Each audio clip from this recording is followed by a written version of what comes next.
লন্ডনে প্রধান উপদেষ্টা ও বিএনপির ভারপ্রাপ্ত চেয়ারম্যানের বৈঠকে বেশিরভাগ রাজনৈতিক দল সাধুবাদ জানালেও অসন্তুষ্ট জাতীয় নাগরিক পার্টি এনসিপি।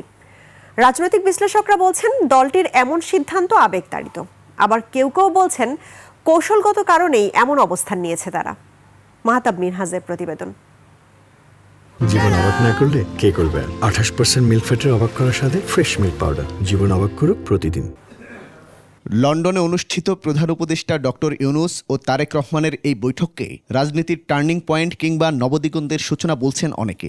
সাধুবাদ জানিয়েছে দেশের অধিকাংশ রাজনৈতিক দলও। বৈঠকটি নিয়ে কিছু কিছু রাজনৈতিক দল অল্প বিস্তর সমালোচনা করলেও জুলাই অভ্যুত্থানে নেতৃত্ব দেয়া জাতীয় নাগরিক পার্টির ঘোর আপত্তি।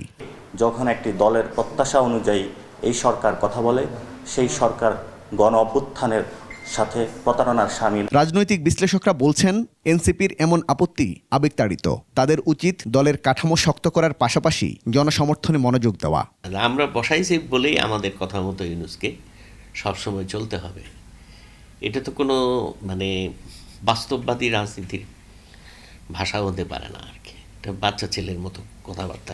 তাদের জন্য বাস্তবসম্মত হলো জনগণের কাছে পৌঁছা, রেজিস্ট্রেশন নিয়ে মানুষের কাছে যাওয়া।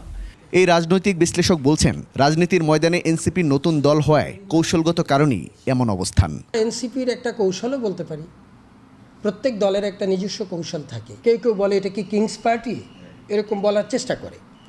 তো এনসিপি হয়তো এক ধরনের ইন্ডিপেন্ডেন্ট জায়গা থেকে, নিজস্ব জায়গা থেকে একটা নিজস্বতায় দাঁড়ানোর জন্য এরকম বক্তব্য দিতে পারে। দেশের সব রাজনৈতিক দল ঐকমত্যের ভিত্তিতে সিদ্ধান্ত নিলে আগামী রাজনীতি আরও বেগবান হবে বলেও মন্তব্য করেন বিশ্লেষকরা। বয়সের ক্ষেত্রে মাহতাব মিনহাজ, 21 টেলিভিশন, ঢাকা।